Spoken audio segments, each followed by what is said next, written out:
Alors, le Parti Pirate a été créé en Belgique en 2009, après les élections européennes de juin 2009. Le point de départ, en fait, le point de départ, c'est l'entrée de deux députés européens au Parlement européen, deux députés suédois au Parlement européen.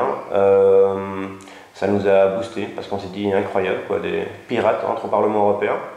Et voilà, en Belgique, on a commencé donc en juin 2009 et voilà, on a été 3 au départ, puis 4, puis 5, puis 6. Puis en juin 2010, il y a eu des élections législatives anticipées auxquelles on s'est présenté. On s'est présenté dans l'arrondissement de Bruxelles-Lillevorde. Puis voilà, les années sont passées, enfin les mois sont passés, le nombre de gens n'a jamais cessé d'augmenter.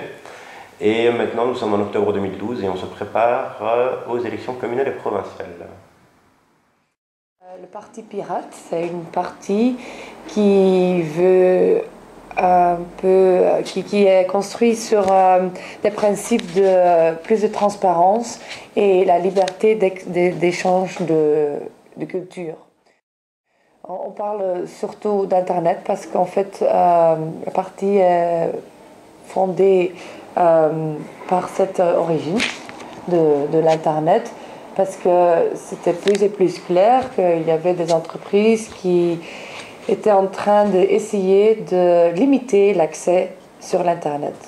Et pour nous, c'est super important qu'on peut partager la culture. La politique d'aujourd'hui s'est fondée sur des bases d'il y a 50 ans. Il y avait des petites entreprises avec des gens, des travailleurs, je ne sais pas comment dit-on, les employeurs. Et tout ça, alors, tu avais les patrons et les employeurs, et alors, il y avait les bleus et les rouges qui sont pour tout le monde pour ses droits. Mais maintenant, on vit dans un monde tout à fait différent. Mais le Parti Pirate veut faire ça avec un vraiment changement de structure, avec un grand débat très ouvert, démocratie directe, à participer avec les gens, les citoyens, pour vraiment savoir ce qui se passe. Et comme ça, regarde, c'est quoi l'histoire et qu'est-ce qu'on peut faire en long terme. Et pas comme beaucoup dans le politique aujourd'hui, il y a un problème, c'était dans le journal, on prend la décision, maintenant on va le faire comme ça. Mais comme ça, il n'y a pas un débat au profond. Il faut avoir la participation des citoyens pour savoir ce qu'on peut faire. Alors, le Parti Pirate est né en Suède en 2006.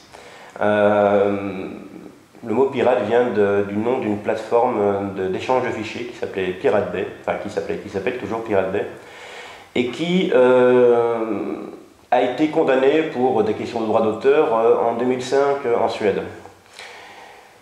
Et le moment fondateur, en fait, c'est que plutôt que suite à la condamnation par la justice des gens de Pirate Bay, les gens de Pirate Bay, plutôt que de manifester ou de faire connaître leur mécontentement par les formes habituelles, donc protestation, association, grève de la faim, etc., eux se sont dit, bon, la loi nous a punis, changeons la loi. Et ils se sont constitués en groupe politique. Et aux élections de 2007, ils ont connu un succès terrible. Et à la veille des élections de juin 2009, ils étaient le premier mouvement de jeunesse en Suède. Ce que je veux dire, c'est que pendant les 40 dernières années, le monde politique, le champ politique n'était plus le champ du changement. Si on voulait changer les choses, il ne fallait pas le faire dans la politique. Et depuis les pirates, on a quitté cette méfiance vis-à-vis du politique pour redevenir en quelque sorte des démocrates. Si la loi ne te convient pas, tu la changes. Pourquoi? Parce que tu as le droit. Parce que tu es dans une démocratie et que si la loi ne te plaît pas, tu te présentes aux élections et tu changes. Premièrement, la transparence. Alors, beaucoup plus de transparence dans les choses qu'ont fait les gens. Évidemment aussi le droit au libre-échange de la culture et de l'information sur l'Internet.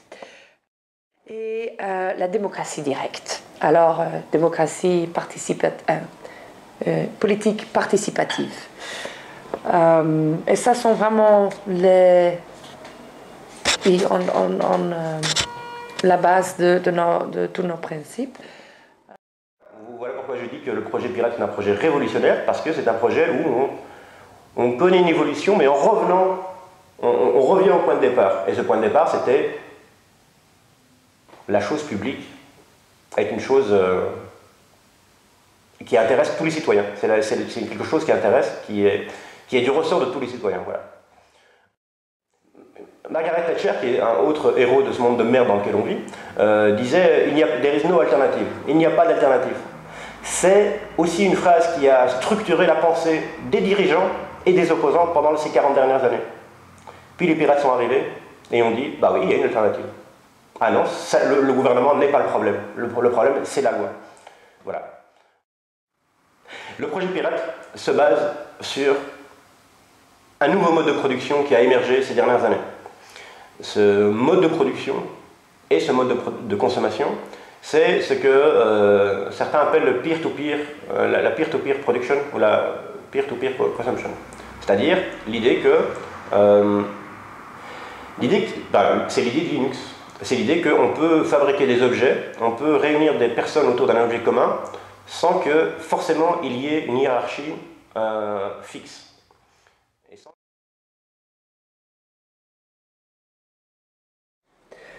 Vraiment mettre en place ce système de démocratie directe et motiver les citoyens de participer vraiment, inviter au débat et parler de beaucoup de sujets que les gens parlent dans les bars et tout ça, et dans une grande transparence que tous les autres citoyens qui choisissent pas directement de participer peuvent voir ce qu'il y a vraiment qui se passe et qui peut changer dans l'esprit en fait. Parce que Parti Pirate demande aussi un grand changement de l'esprit des gens, parce que participer, vraiment, c'est pas si simple c'est simple de le dire, mais ça demande aussi beaucoup de tout le monde. Mais aujourd'hui, comme il y a beaucoup de choses qui ne vont pas, et c'est aujourd'hui que cette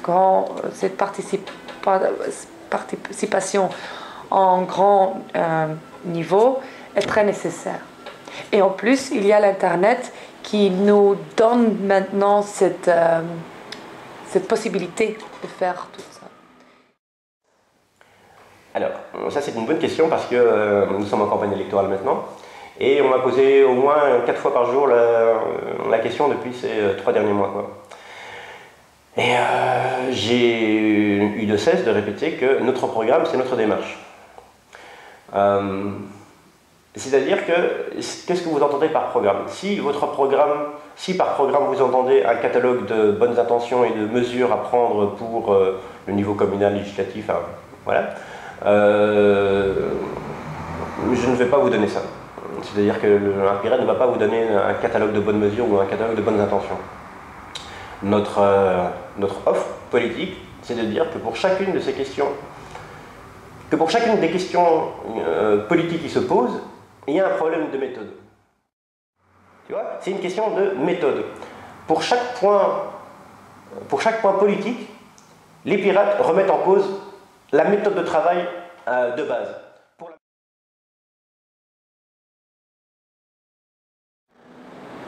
Pour le moment, ici en Belgique, il n'y a pas beaucoup. Nous sommes de temps en temps, il y a des partis qui nous essayent de nous contacter, d'avoir un dialogue pour voir ce qu'on fait. Ils ont un peu peur ou ils se laissent inspirer parce que c'est clair, si vous regardez tous les programmes d'aujourd'hui, c'est un peu que tous les partis disent plus ou moins en font la même chose. Et ils ont aussi du coup en train d'essayer ce débat de plus participation et tout, mais ils nous contactent aussi pour savoir ce qu'on fait avec tout ça. Alors c'est clair que pour le moment, on peut vraiment dire que nous sommes un peu l'inspiration pour les autres partis.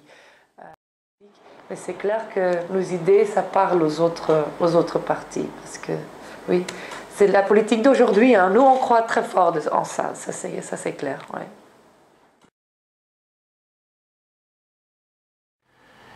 Ça représente un idéal, en fait. Ça représente un idéal organisationnel.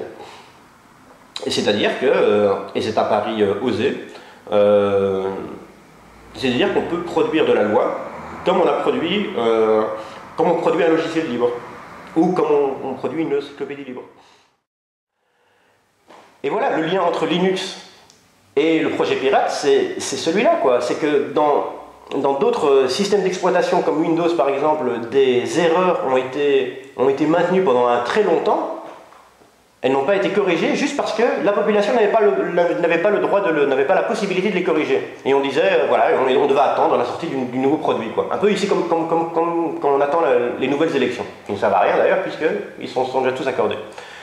Nous on dit que à chaque point politique, à chaque question politique, le citoyen, qui parce qu'il est utilisateur de cette loi, devrait avoir la possibilité de la changer.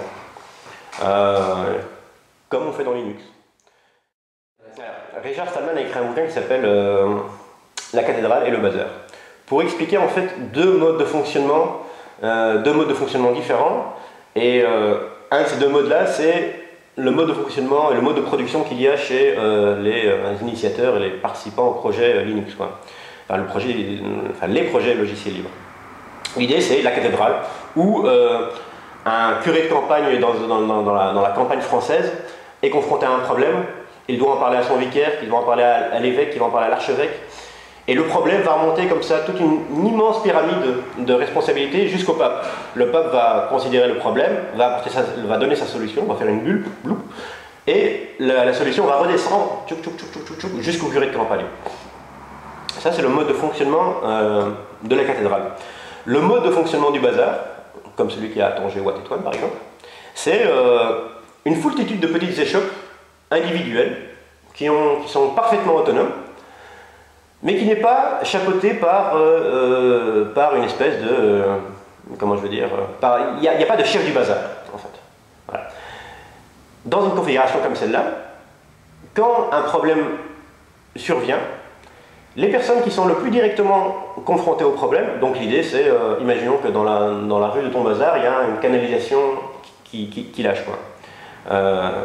L'idée c'est que les personnes qui sont le plus directement concernées par le problème vont prendre le problème en main, sans avoir besoin de passer par une hiérarchie, et que en s'en occupant, il va y avoir une dynamique qui va entraîner même les gens qui ne sont pas concernés par le problème. Tu vois, parce que les gens vont se dire, le tenancier de son échelle va dire, si je l'aide maintenant avec son problème à celui-là, moi qui travaille à l'autre bout du bazar, je pourrais toujours venir lui demander de l'aide pour mon problème, quoi. Voilà. Tous les partis politiques traditionnels fonctionnent sur le mode cathédrale. C'est un mode inefficace. Outre le fait qu'il soit injuste, il est surtout inefficace. Le point de vue de Stallman et des gens qui travaillent dans cet environnement-là du logiciel libre, c'est de dire qu'on n'a pas tant besoin de hiérarchie que de la participation du plus grand nombre. Et que c'est la participation du plus grand nombre, ou la possibilité de la participation du plus grand nombre, qui va augmenter la qualité de la réponse apportée. Tu vois ? Voilà. Il y a un vrai lien. Et encore une fois, il y a un vrai lien entre le logiciel libre et la politique pirate. Et ce lien, c'est mode de production, mode de consommation. Tu vois ? Voilà.